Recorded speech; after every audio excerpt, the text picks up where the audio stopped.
Olá, alunos do oitavo ano. Tudo bem com vocês? Tranquilos? Professor Alessandro, professor da disciplina de Geografia. Vamos dar continuidade às nossas aulas aí, né? Falando a respeito da concentração de terras que a gente viu na América Latina na semana passada, né? Agora a gente vai puxar um pouquinho o contexto para o nosso país, né? O Brasil, que faz parte desse continente latino-americano, né? E a gente vai falar um pouquinho a respeito de reforma agrária, uma vez que ela foi citada na última aula, dentro da nossa última aula, né? E a gente vai entender um pouquinho esse aspecto, né, da reforma agrária aqui no Brasil, tá ok? Bom, a reforma agrária é o termo utilizado para designar redistribuição fundiária, ou seja, redistribuição de terras em um estado, né?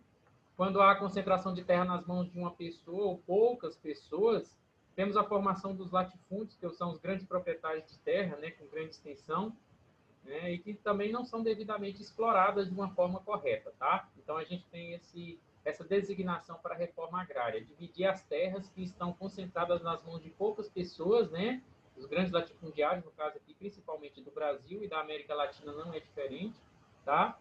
Os latifúndios fazem com que a terra não tenha o seu valor social cumprido, né, que acarreta desigualdade social, ao servir apenas como uma fonte de enriquecimento dos especuladores de imóveis ou especuladores imobiliários.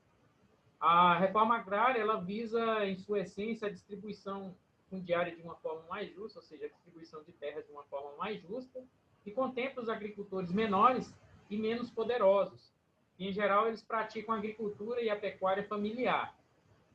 O que é que vem a ser essa agricultura e pecuária familiar, pessoal? É aquela agricultura voltada, destinada não só para a subsistência, ou manutenção daquela pessoa e da sua família, bem como de outras famílias, tá ok?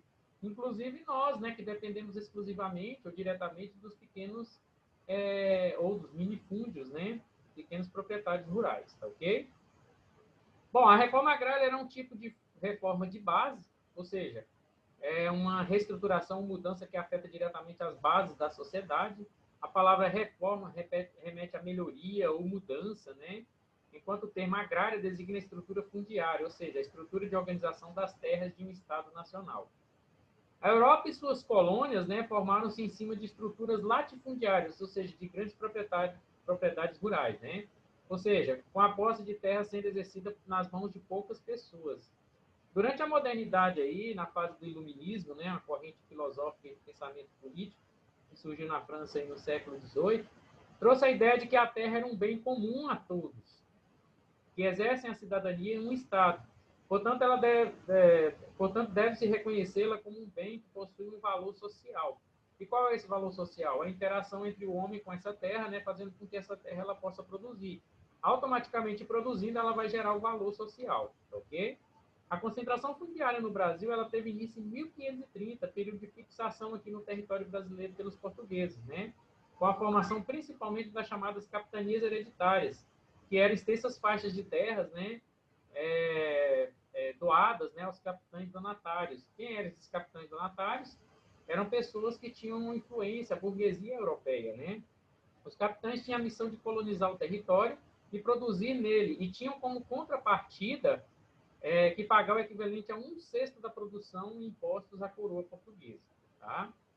Bom, no princípio era apenas 14 capitanias hereditárias, ou seja, 14 extensões de terras, né, distribuídas a uns que tinham condições de produzir em terras brasileiras.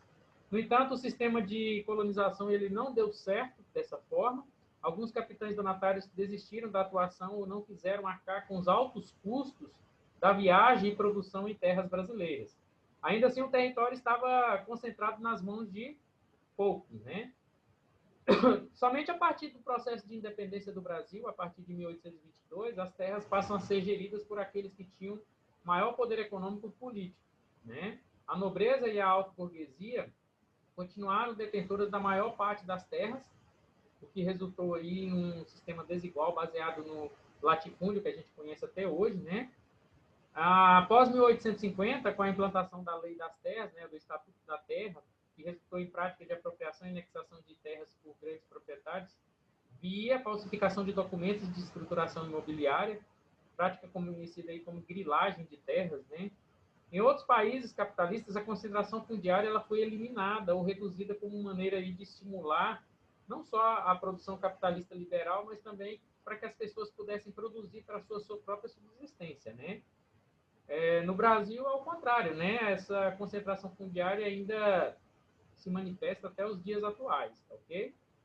Bom, em 1984, após uma série de lutas entre camponeses contra essa concentração fundiária aqui no Brasil, em plenas ditadura militar, né? Surgiu um movimento unificado pela reforma agrária chamado Movimento do Sem Terra, MST, a sigla MST. O movimento ele teve apoio dos setores organizados tanto da sociedade civil, de partidos de esquerda, além do apoio posterior de entidades também internacionais, né, que visam essa igualdade de terras às pessoas, né. A princípio, a reforma agrária é uma ação, necessária em um país de práticas de concentração fundiária, tá? Quando a reforma é bem planejada, estruturada e executada, os benefícios podem ser notados pela própria população, ok? Em um sistema capitalista liberal ou em um sistema socialista de governo e economia, há um entendimento de que a desigualdade social ela não permite o bom desenvolvimento econômico da população. Isso é lógico, né, pelo próprio sistema. Além disso, há um entendimento de que a terra tem um valor social que deve ser respeitado para que haja democracia, de que todos possam usufruir dos bens por ela produzidos, tá?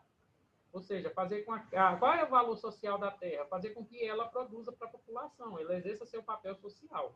Não obstante, uma reforma agrária mal estruturada pode resultar na perpetuação, né, no surgimento e até no acirramento da desigualdade, criando aí mecanismos que não permitem a aquisição de pequenas propriedades por parte de pequenos agricultores, né, ou produtores agrícolas, tá? Aí eu deixo a frase para vocês escrita aí na bandeira do MST, pessoal.